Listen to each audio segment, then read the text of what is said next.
Hey there, lunatics. Taking the Mad here, and today we are going to do the boss Tut Cmon. Let's get started.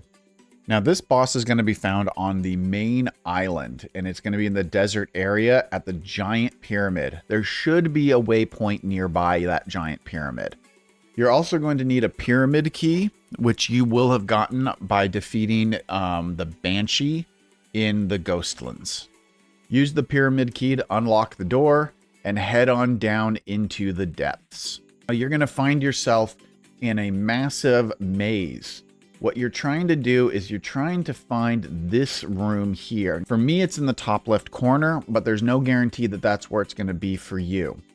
So you're just going to have to explore around the maze until you find this room. While you're exploring down in this tomb, it's really useful to have the engineering goggles equipped, as well as bringing a cable remover with you, because this place is full of traps and lots of little trick doors, so you can take a lot of damage from it. And if you take your cable removers, you can sit here disconnecting these traps and making them essentially useless, which will save you a lot of heartache, especially if you have to move around this area more than once.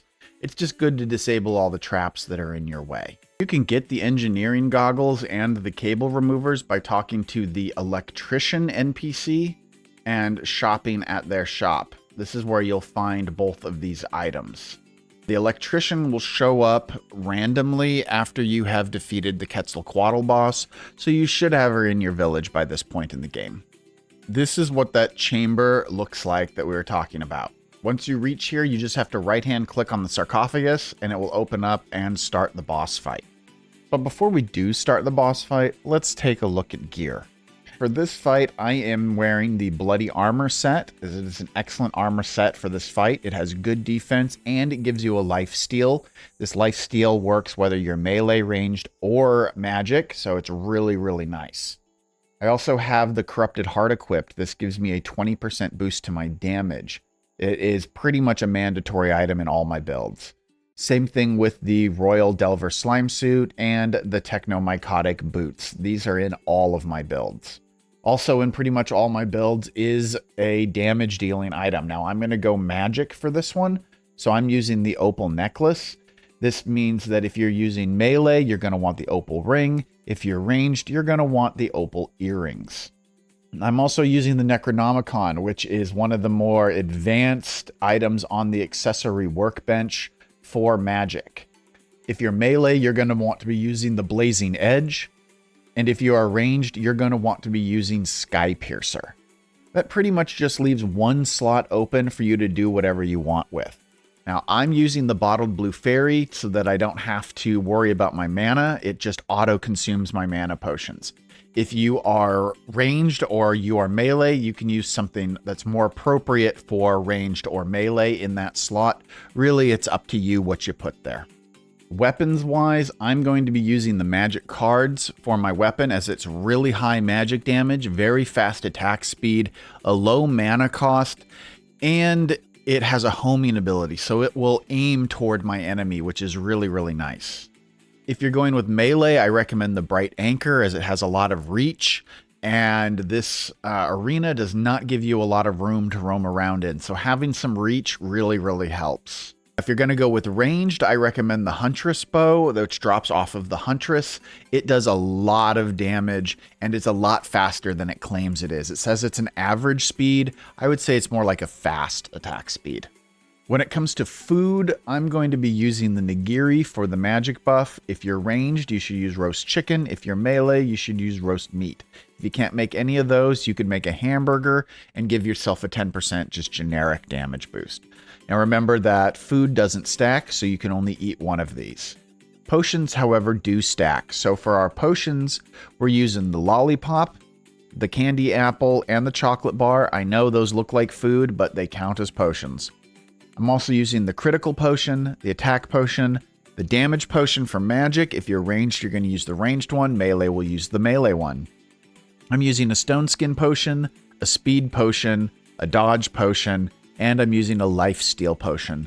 All of these are easily obtainable at this point in the game. For my healing and my mana, I've got my mega potions and I'm already using the unlimited ones. If you don't have unlimited yet, feel free to check out my video on how to get life and mana flowers. It'll really help you to get all of these potions. Just as an FYI, traps will spawn in this room sometimes. Like there is a trap with a spinning chain with a ball on it. If you get any traps in this room, just leave the dungeon and come back in. It'll reset all of that and move them to different locations. Now, the hardest part about this fight is the fact that it's such a small area to do the fight in. You don't have a lot of room to roam around, and you really don't want to leave the room because ads are already spawning on the other side. If you want to try to decrease the kind of ads that would be spawning in the other rooms, just drink a peace potion. That'll help you out. But as you can see, I've already got like a whole bunch of idiots over here that really make it hard for me to leave this room. The Tut Cmon fight is actually 2 bosses in one, and you want to focus on the bigger one first. The bigger one is Tut. He has a lot more hit points and he does damage. So just stay at a distance, keep as much distance as you can between the two, and just start burning them down. Common doesn't have a lot of health, but he also doesn't attack, so you really don't have to worry about him too much.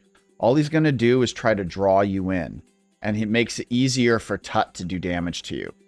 Tut will do damage by shooting off a bunch of these chained energy bolts that can do so much to you at once, so you need to avoid them. And if you have to, use your healing staff.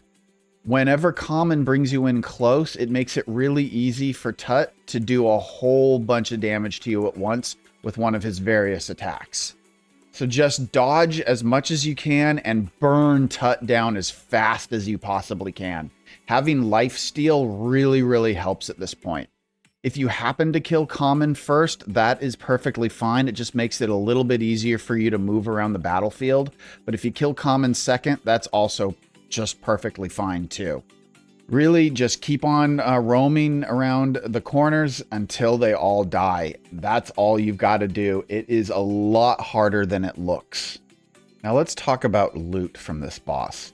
This boss drops 3 different weapons as well as 2 different accessories. The weapons are the Flagellum, which is a melee weapon with a very fast attack speed and a lot of damage. You've also got the Horus Bow, which also does a decent amount of damage, and it has homing weapons. Next, we've got the Sagem Scepter, which does a lot of magic damage, and it has a very fast attack speed. For accessories, there's Memento Mori, an accessory that makes you invulnerable for a decent amount of time after you're hit. It increases your invulnerability frames, essentially. And then we've got the Ankh, which protects you from fatal damage and leaves you with 1 hit point, works once every 5 minutes. Not all that great, but a good get out of jail free card if you think you're going to need it. Additionally, one other thing that you're going to get from Tut Cmon is the Coraline Fields map. And this gets you access to the final map that you don't have access to, the Coraline Fields. Now we've opened up everything in the game. There are only 2 real maps left to go and only 2 more bosses left to go. This is what the Flagellum is like. It's got really good reach on it. This is the Scepter. It's that same strong attack that the boss was doing. Really good. And then this is the bow, shooting multiple arrows, which honestly is also really helpful. If you use the Eye of Truth on during this boss fight, then you will have the Soul of Tut Cmon, which will get you access to the Beetle Whistle, which you can purchase for 34 gold from your summoner NPC, allowing you to summon Tut Cmon anytime you want without needing to restart the event. The event gets started anytime you defeat the Banshee. You also can come to the center of the main island and go to the Forbidden Altar and access the Black Sun by grabbing mementos. If you use this, you can reset the entire event down in the catacombs area. And that is everything for this tutorial. If you have any questions, please feel free to leave it in the comments below. Be sure to like the video if you haven't already, subscribe if you haven't already, and I hope you all have a wonderful day. Stay happy, stay healthy, stay crazy, everybody.